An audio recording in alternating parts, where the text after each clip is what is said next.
আল্লাহ রাব্বুল আলামিন বলেন, বান্দা সবগুলা কোরআন তোমার মুখস্থ, 30 পারা কোরআন তোমার মুখস্থ, রাসূলের সবগুলা হাদিস তোমার মুখস্থ, কিন্তু একটা হাদিস তোমার জীবনের মধ্যে নাই, একটা আয়াত তোমার জীবনের মধ্যে নাই। তাহলে পুরা কোরআন তোমাকে জান্নাতে নিতে পারবে না, পুরা হাদিসগুলা তোমাকে জান্নাতে নিতে পারবে না। পারবে কিনা বলেন? পারবে না। সবগুলা বাসের টিকিট কাটার পরেও যদি তুমি টাকা না পৌঁছাইতে পারো, এ যুবক ভাইয়ের আমার, এ মুরব্বী বাবার আমার, তাহলে 30 পারা কোরআন যদি মুখস্থ করো আর নিজের জীবনের মধ্যে একটা আয়াত যদি না থাকে, রাসূলের সবগুলা হাদিস তোমার জীবনের মধ্যে মুখস্থ, কিন্তু একটা হাদিসের নিদর্শন তোমার জীবনের মধ্যে নাই, বান্দা তুমি জান্নাতে যেতে পারবা না। আল্লাহ তাআলা আমাকে আপনাকে যদি এক মুহূর্তের জন্য যদি আমার কণ্ঠকে বন্ধ করে দেন, বলেন পৃথিবীর কোন ডাক্তার আছে আমার কথা বলার শক্তি দিবেন? জোরে বলেন না ভাইরা, শক্তি আছে? চোখ দিয়ে আমি দেখি, মালিক যদি আমার চোখের পাওয়ার নিয়ে যায়, পৃথিবীর কোন ডাক্তার আছে আমার পাওয়ার ফিরিয়ে দিবে? আছে বলে? তাই এই জন্য আমি একটা আয়াতে কারিমা তেলাওয়াত করেছি। আয়াতে কারিমা সারমর্ম কথা বলে এতটুকু, আমার জীবন, আমার মরণ, আমার সম্পদ, আমার টাকা, আমার ক্ষমতা, এক কথায় আল্লাহ তাআলা আমাকে যা দিয়েছেন, আল্লাহ তাআলা আমাকে যা দিয়েছেন সবটুকু একমাত্র মালিকের জন্য উৎসর্গ যে বান্দা করতে পারবে, ওই বান্দাকে বলা হয় পাক্কা ঈমানদার। ঠিক কিনা বলেন? আল্লাহ তাআলা আমাকে যা দিয়েছেন, শক্তি, সমর্থ, বুদ্ধি, মেধা, টাকা পয়সা, ক্ষমতা, চেহারা, যা কিছু দিয়েছেন সবটুকু যিনি মালিকের দরবারে একেবারে উজাড় করে দিতে পারবেন, ওই বান্দা আল্লাহর কাছে তত বেশি প্রিয় হবেন। সুবহানাল্লাহ। এই জন্য আমার জীবন, আমার মরণ, আমার যা কিছু আছে একমাত্র কার জন্য? জোরে বলেন না, কার জন্য? আল্লাহর জন্য। কার জন্য? আল্লাহর জন্য। এই জন্য যদি কণ্ঠে যে আল্লাহ তাআলা আমাকে দিয়েছেন, ওই আল্লাহর জন্যই কথা বলবো, অন্য কারোর জন্য কথা বলবো না। যে আল্লাহ তাআলা আমাকে কথা বলার শক্তি দিয়েছেন, কথা বললেই তো তার জন্যই বলবো, অন্য কারোর জন্য বলবো না। হে বলবো, তবে তারটা শোনার আগে হবে, তার জন্য আমার আওয়াজটা সব থেকে বেশি হবে, যিনি আমাকে কথা বলার শক্তি দিয়েছে।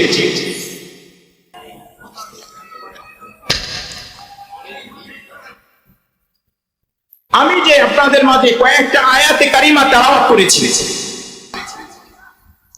এই আয়াতে কারিমার তেলাওয়াতের যে আয়াতগুলো পড়েছি আমি, এটা আপনাদের সকলেরই জানা, একেবারে সুপরিচিত কয়েকটা আয়াত, যেটা আপনারা মাঝে মধ্যে মসজিদের ইমাম সাহেব থেকেই তেলাওয়াত শুনেন। সূরাতুল আসর শোনেন না আপনারা? একেবারে অনেকেই পারেন মনে হয়, নাকি অনেকেই পারেন না? ছোট্ট সূরা, মাত্র 3টা আয়াত। বলেন কয়টা আয়াত? একটু জোরে বলেন, কয়টা আয়াত? 3টা আয়াত। এই সূরাতুল আসরের মধ্যে মাত্র 3টা আয়াত, 14টা শব্দ। কয়টা শব্দ? 14টা। 68টি অক্ষর। কয়টি অক্ষর? 68টি অক্ষর। 3টি আয়াত, মনে রাখতে হবে কথাগুলো। 3টি আয়াত, 14টি বাক্য, 68টি হরফ। এই এতটুকু একটা সূরা কয়েকটা অক্ষর দিয়ে সাজানো, কিন্তু রব্বি কারীম এই ছোট্ট সূরার মধ্যে আমাদেরকে এমন কিছু দিয়েছেন, যদি কোনো বান্দা সূরাতুল আসরকে নিজের জীবনের পাথেয় বানায়, নিজের জীবনের পরিবর্তনের একটা বস্তু বানায়, নিজের জীবনটাকে সাজাইতে চায়, নিজেকে জান্নাতি বানাইতে চায়, ইমাম শাফি রাহমাতুল্লাহি আলাইহি বলেন, কোন বান্দা যদি জান্নাতে যেতে চায়, সে যদি শুধু সূরাতুল আসরকে নিজের জীবনের পাথেয় বানিয়ে নেয়, নিজের জীবনের সাথী বানিয়ে নেয়, তাহলে সূরাতুল আসর তাকে জান্নাতে পৌঁছায় দিবে। সুবহানাল্লাহ। আমি আপনাদের মাঝে সূরাতুল আসর থেকে অল্প সময়ের মধ্যেই আমি চেষ্টা করব, আমি আমার ভাষায় আমি কথা বলবো, কিন্তু কথা বলা হবে কার? বলেন, কার কথা হবে? কোরআন আমার হাতে, কার কথা হবে? আল্লাহর কথা। আমি শুধু আমার জবান দিয়ে এগুলাকে রিপিট করব, কিন্তু কথা হবে কার? আল্লাহ। কথা হবে কার? আল্লাহ। সূরাতুল আসর এমন একটা সূরা, আমি আপনি যদি জীবনে পরিবর্তন ঘটাইতে চাই, নিজের জীবনের মধ্যে চেঞ্জ করতে চাই, তাহলে সূরাতুল আসরের কাছে যদি আমি বলি, সূরাতুল আসর, তুমি কি আমাকে পরিবর্তন করাইতে পারো? তুমি কি আমাকে জান্নাতি বানাইতে পারো? সূরাতুল আসর বলবে, হ্যাঁ আমি সূরাতুল আসর তোমাকে পরিবর্তন ঘটাইতে পারি। আমি সূরাতুল আসর, আল্লাহ যদি চাহে তোমাকে আমি জান্নাত নামক নিয়ামতে পৌঁছায় দিতে পারি। সুবহানাল্লাহ। তাহলে আপনারা কি সূরাতুল আসরের কিছু কথা শুনবেন? শুনবেন ইনশাআল্লাহ। সূরাতুল আসর কি বললেন? যে আমি আল্লাহ যদি চায়, কোন বান্দা যদি সূরাতুল আসর অনুযায়ী নিজের জীবনকে চালাইতে পারে, সূরাতুল আসর সার্টিফিকেট দিচ্ছে আমি এই বান্দাগুলাকে, আমি এই বান্দিগুলাকে জান্নাত পর্যন্ত পৌঁছায় দিব। সুবহানাল্লাহ। এখন সূরাতুল আসরের মধ্যে প্রথম যে শব্দটা বা ওয়ার্ডটা বা যে আয়াতে কারিমা, এটা কিন্তু আমরা সকলেই জানি বা পড়ি। একটা কথা মনে রাখবেন, জাননেওয়ালা লোক সমাজের মধ্যে, এলাকার মধ্যে, দেশের মধ্যে কম না বেশি? বলেন না? জাননেওয়ালা জানেন এই লোকটা সমাজের মধ্যে বেশি না কম? বেশি। বেশি না কম? বেশি। কিন্তু মাননেওয়ালা লোক কম না বেশি? একটু জোরে বলেন না। আল্লাহু আকবার বলেন না, আল্লাহু আকবার। জাননেওয়ালা লোক কম না বেশি? বেশি। মাননেওয়ালা লোক কম। জানেন না এমন লোক খুব কম পাওয়া যায়, কিন্তু মানেন না এই লোক তো মোটেই নাই। জানে না এমন লোক খুব কম, কিন্তু মানে না খুঁজেই পাবেন না। এই জন্য জানার মধ্যে তেমন কামিয়াবি নেই, যদি ওই জানার মধ্যে মানাটা না থাকে। কি না থাকে বলেন? মানা না থাকে। জানলাম অনেক বেশি, কিন্তু মানলাম না, তাহলে এই জানা আমার কি হলো না, কাজে আসলো না। কিন্তু আমি জানি কম, মানি বেশি, তাহলে আমার অল্প জানাটাই কি হবে? আমার জন্য কি হবে? কামিয়াবি হবে।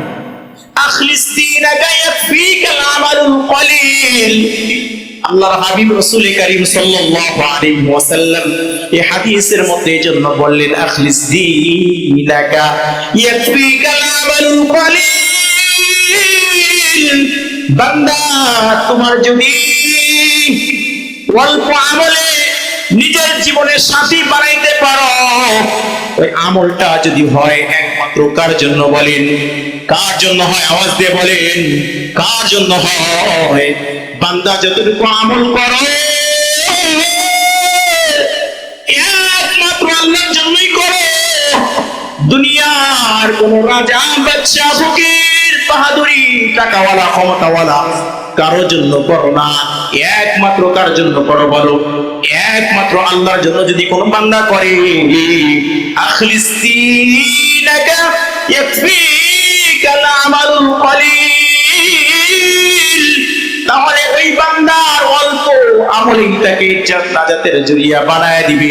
কি বললেন? অল্প আমল, তবে ওই আমলটা হবে কার জন্য? বলে, আল্লাহর জন্য। এই জন্য অনেক বেশি জানি কিন্তু মানি না, কিন্তু ওই জানার মধ্যে কোনো কামিয়াবি নাই।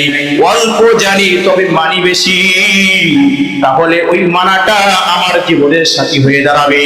আল্লাহু আকবার। এই জন্য সূরাতুল আসর ডেকে ডেকে বলে, এ বান্দারা, এ বান্দিরা, তোমরা যদি আমি আল্লাহকে পেতে চাও, তোমরা যদি আমি আল্লাহর জাহান্নাম থেকে বাঁচতে চাও, তোমরা যদি আমার বানানো জান্নাতে যেতে চাও, চাও তাহলে অনেকগুলা গাড়িতে চড়তে হবে না। ঢাকা যাবেন, ঢাকা যাওয়ার জন্য যদি 10টা বাসের টিকিট কাটেন আর একটা বাসে যদি আপনি না ওঠেন, বলেন তো ভাইয়ার আমার, বলেন তো বাবার আমার, আপনি দিন যাবে রাত যাবে, দিন যাবে রাত যাবে, টিকিট কাটছেন কিন্তু বাসে ওঠেন নাই, আপনি কি ঢাকা উঠতে পারবেন? ঢাকা যাইতে পারেন? জোরে বলেন না। সবগুলো বাসে আপনার কাছে টিকিট আছে কিন্তু একটা বাসে আপনি প্যাসেঞ্জার হন নাই, বলেন আপনি ঢাকা পৌঁছাইতে পারবেন? বলেন না, বলেন না, জোরে বলেন না, জোরে বলেন। এই জন্য আল্লাহ রাব্বুল আলামিন বলেন, বান্দা সবগুলা কোরআন তোমার মুখস্থ, 30 পারা কোরআন তোমার মুখস্থ, রাসূলের সবগুলা হাদিস তোমার মুখস্থ, কিন্তু একটা হাদিস তোমার জীবনের মধ্যে নাই, একটা আয়াত তোমার জীবনের মধ্যে নাই, তাহলে পুরা কোরআন তোমাকে জান্নাতে নিতে পারবে না, পুরা হাদিসগুলা তোমাকে জান্নাতে নিতে পারবে না। পারবে কিনা বলেন? পারবে না। সবগুলা বাসের টিকিট কাটার পরেও যদি তুমি টাকা না পৌঁছাইতে পারো, যুবক ভাইয়ের আমার, মুরব্বী বাবার আমার, তাহলে 30 পারা কোরআন যদি মুখস্থ করো আর নিজের জীবনের মধ্যে একটা আয়াত যদি না থাকে, রাসূলের সবগুলা হাদিস তোমার জীবনের মধ্যে মুখস্থ কিন্তু একটা হাদিসের নিদর্শন তোমার জীবনের মধ্যে নাই, নাই, নাই, বান্দা তুমি জান্নাতে যাইতে পারবা না। আল্লাহ তাআলা রাব্বুল আলামিন বলেন, বান্দা সবগুলা কোরআন মুখস্থ করতে হবে না, বান্দা সবগুলা আয়াত মুখস্থ করতে হবে না, বান্দা শুধু 3টা আয়াত যদি তোমার জীবনের মধ্যে ফিট করতে পারো, আমি আল্লাহ তাআলা সাক্ষী দিচ্ছি, আমি আল্লাহ তাআলাকে বলতেছি, এই সূরাতুল আসর যদি তুমি না জীবনের মধ্যে ফিট করতে পারো, তোমার জীবনের মধ্যে তুমি সূরাতুল আসরকে বসাইতে পারো। আল্লামা শামী রাহমাতুল্লাহি আলাইহি বলেন, বান্দা সূরাতুল আসরের 3টা আয়াত নিজের জীবনের মধ্যে ফিট করতে পারলে সূরাতুল আসর তোমাকে জাহান্নাম থেকে বাঁচায়া তোমাকে জান্নাতে পৌঁছায়া দিবে। আল্লাহু আকবার। আপনারা রাজি আছেন আজকে 3টা আয়াত নিয়ে যাওয়ার জন্য বাড়িতে? রাজি আছেন? পুরা কোরআন মুখস্থ করলে কিন্তু নিজের জীবনের মধ্যে নাই, বান্দা জান্নাতে যাইতে পারবে না, কিন্তু সূরাতুল আসরের 3টা আয়াত যদি নিয়ে বাড়ি যাইতে পারেন, আমার যুবক ভাইয়ের আমার, মুরব্বী বাবার আমার, পর্দানশীল মা ও বোনের আমার, খুব লক্ষ্য করে শুনি, সূরাতুল আসর তো সবার মুখস্থ আছে, মুখস্থ থাকার না আমাকেই বললাম, সব জানি কিন্তু মানি না। এই জানার দ্বারা তোমার কোনো ফায়দা হবে না। অল্প জানো, অল্প জানো, তবে সবটুকু মানার চেষ্টা করো। আল্লাহর হাবিব রাসূল কারীম সাল্লাল্লাহু আলাইহি ওয়াসাল্লাম বলেন, আখলিস দীনাকা ইয়াকফিকাল আমালুল কলিল। বান্দা অল্প আমলেই তোমাকে নাজাতের জরিয়া বানায় দিবে, তবে ওই অল্প আমলটা হবে কার জন্য? আওয়াজ দিয়ে বলেন না, আওয়াজ দিয়ে বলেন না, কার জন্য? জোরে বলেন না, কার জন্য? আল্লাহর জন্য। সূরাতুল আসরের মধ্যে আল্লাহ রাব্বুল আলামিন 4টা বিষয়ে কথা বলেন। কয়টা বিষয় বলেন? জোরে বলেন না, কয়টা বিষয়? জোরে বলেন, কয়টা বিষয়? আয়াত কয়টা? আয়াত কয়টা? বাক্য কয়টা? 14টা মনে রাখতে হবে, নিয়ে যেতে হবে। সূরাতুল আসর বানিয়ে নিতে হবে। কোনো আওয়াজ শুনলে হবে না, শুধু আওয়াজ শুনে পারি গেলে হবে না। হুজুর কণ্ঠ কেমন, চেহারা কেমন, কেমন কথা বলে, মুখখানা চিকন, এমনটা হবে না, বাড়ি নিয়ে যেতে হবে। মাঝখানে একটা কথা না বললেই নয়। একটা বইয়ের মধ্যে পড়েছিলাম, ভারতের এক প্রদেশে দাদা নাতিন 30 বছর দাদা ওয়াজ শুনছে। এটা কোরআনের কথা আমি বোঝানো বলতেছি। 30 বছর দাদা ওয়াজ শুনছে। 30 বছর পরে নাতি একটু বড় হয়েছে। নাতি কয়, দাদা তুমি প্রত্যেক বছর ওয়াজ শুনবার যাও, আমরা নিয়ে যাও না, এই বছর কিন্তু নিয়ে যাও। এবং দাদা কয়, রাত হয়ে যাবে অনেক, তুমি তো ভয় বাবা, আসা কষ্ট হবে, যাওয়া কষ্ট হবে। নাতি কয়, না দাদা আজকে নিয়েই যেতে হবে। তার বিড়াপিড়ি এক পর্যায়ে নাতিকে নিয়েই ওয়াজ শুনতে গেছে। তার ওয়াজ যখন শুনতে গেছে, মাঝে একটা খাল, ছোট্ট একটা খাল ছিল। তা ওই খালের চারও ছিল না, ব্রিজও ছিল না। তা প্রত্যেক বছর দাদাই ওয়াজ শুনে কাপড় উঁচু করে খাল পার হয়, সারা রাত ওয়াজ শুনে কাপড় গুছায় বাড়ি চলে আসে। তা 30 বছর পরে নাতি গেছে ওয়াজ শুনবা। ঘটনাক্রমে, সংক্ষেপ বলতেছি, ঘটনা বলার উদ্দেশ্য বোঝার উদ্দেশ্য, ঘটনাক্রমে নাতি ওয়াজ শুনতে গেছে। অনেক বক্তা বলেছেন যে টাকলোর উপরে গিরার উপরে কাপড় উঠাইলে পরস্পর হয় কবিরা গুনাহ হয়। সারা রাত ওয়াজ হওয়ার পরে যখন এখন বাড়িতে ফিরবে, ওয়াজ সারা শেষ নাতির সাথে, এখন খালের কাছে যখন আসছে, দাদা লুঙ্গি গোছানো শুরু করছে। নাতি কয়, দাদা কি করো? কয়, এখন যদি খাল যদি আমি এই লুঙ্গি না গোছাই পার হই, তাহলে তো আমার কাপড় নষ্ট হয়ে যাবে, ভিজে যাবে। নাতি ডাক দেখো, দাদা ওই এক বক্তা শুনলাম ওয়াজ করলো, কি ওয়াজ? কয়, গিরার উপরে কাপড় উঠাইলে কি হয়? পরস্পর হয় কবিরা গুনাহ হয়। আমি তো এই কাজ করতে পারবো না। ঘটনা করবে, দাদা কাপড় না ভিজে এই উঁচু করে খাল পার হয়ে গেছে। আর নাতি ওই ছোট্ট মানুষ শুনছে, তো কি করছে? কাপড় ভিজাই খাল পার হয়েছে। উনি পারে এসে কয়, নাতি কেমন কামড়াই করলা, কেমন কামড়াই করলা?